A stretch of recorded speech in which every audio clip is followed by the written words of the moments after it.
Hi all അസ്സലാമു അലൈക്കും. എപ്പോഴും നമുക്ക് വലിയ പൈസ കൊടുത്ത് മീനും ഇറച്ചിയൊന്നും മേടിക്കാൻ പറ്റൂലല്ലോ.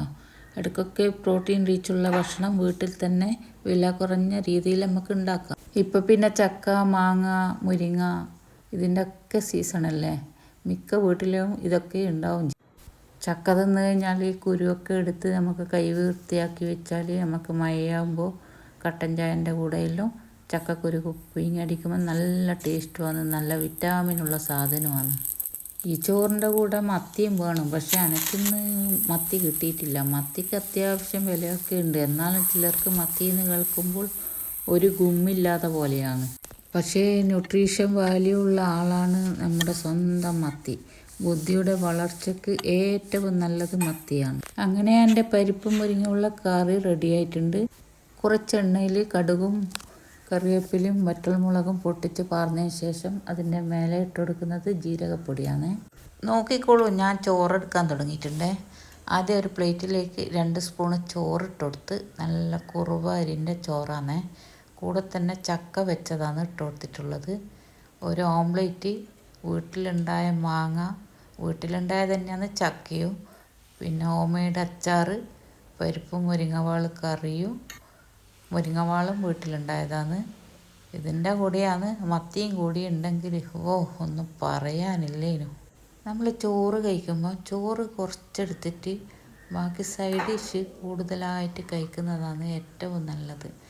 ഞാൻ പിന്നെ പൊതുവേ ചോറ് കഴിക്കാത്ത ആളാണ് ഉച്ചക്ക്. ഇതിപ്പോൾ നിങ്ങൾക്ക് കാണിക്കാൻ വേണ്ടിയിട്ട് എടുത്തതാണ്. ഞാൻ രാവിലത്തെ നാസ്ത എന്തെങ്കിലും ബാക്കിയുണ്ടെങ്കിൽ അതാണ് കഴിക്കുക. അങ്ങനെ എൻ്റെ ചോറും കറിയെല്ലാം ഇഷ്ടപ്പെട്ടിട്ടുണ്ടെങ്കിൽ ഒരു ലൈക്കും കമൻറ്റും സബ്സ്ക്രൈബും ചെയ്യൂലേ. ഇനിയിപ്പോൾ രാത്രി മുരിങ്ങവാളിൻ്റെ കറി കുറച്ച് ബാക്കിയുണ്ട്. അതിൻ്റെ കൂടെ കുറച്ച് ചപ്പാത്തിയും ചൂടണം. സൈഡ് ഡിഷായിട്ട് കുറച്ച് സാലഡും വേണം. അപ്പോൾ സാലഡ് ഞാൻ ഉണ്ടാക്കി കാണിക്കുന്നുണ്ട്. എല്ലാം പകുതിയാണ് ഞാൻ എടുത്തിട്ടുള്ളത്. ആപ്പിള്, ക്യാരറ്റ്, ബീട്രൂട്ട്, കക്കിരി, ഉള്ളി ഇതെല്ലാം ചെറിയ പീസാക്കി കട്ട് ചെയ്തിട്ട് ഒരു ബൗളിലേക്ക് മാറ്റി കൊടുത്തിട്ടുണ്ട്. കൂടെ തന്നെ ആവശ്യത്തിന് ഉപ്പിട്ട് കൊടുക്കുക. 1 സ്പൂണ് ചില്ലി ഫ്ലെക്സ് ഇട്ട് കൊടുക്കുന്നുണ്ട്. അതിന് ശേഷം നിങ്ങളെ കയ്യിൽ നാരങ്ങ ഉണ്ടെങ്കിൽ അത് ഒഴിച്ചു കൊടുത്തേ. എൻ്റെ അടുത്തില്ലാത്തതുകൊണ്ട് ഞാൻ സിറക്കയാണ് പാർന്ന് കൊടുത്തിട്ടുള്ളത്.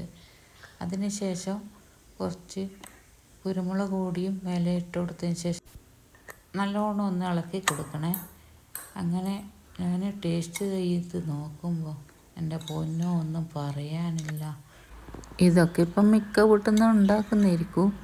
ആക്കാത്തവരോടാണ് പറയുന്നത്, ഒന്ന് ഉണ്ടാക്കി കഴിച്ച് നോക്ക്. സൂപ്പർ ടേസ്റ്റാണ് കേട്ടോ.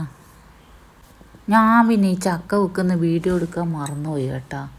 ഇനിയൊരു വീഡിയോ ചക്ക വെക്കുന്നതായിട്ട് തന്നെ ഞാൻ വരുന്നുണ്ട്.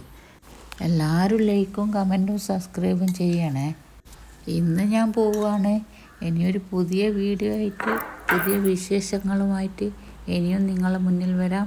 അതുവരേക്കും ബായ്.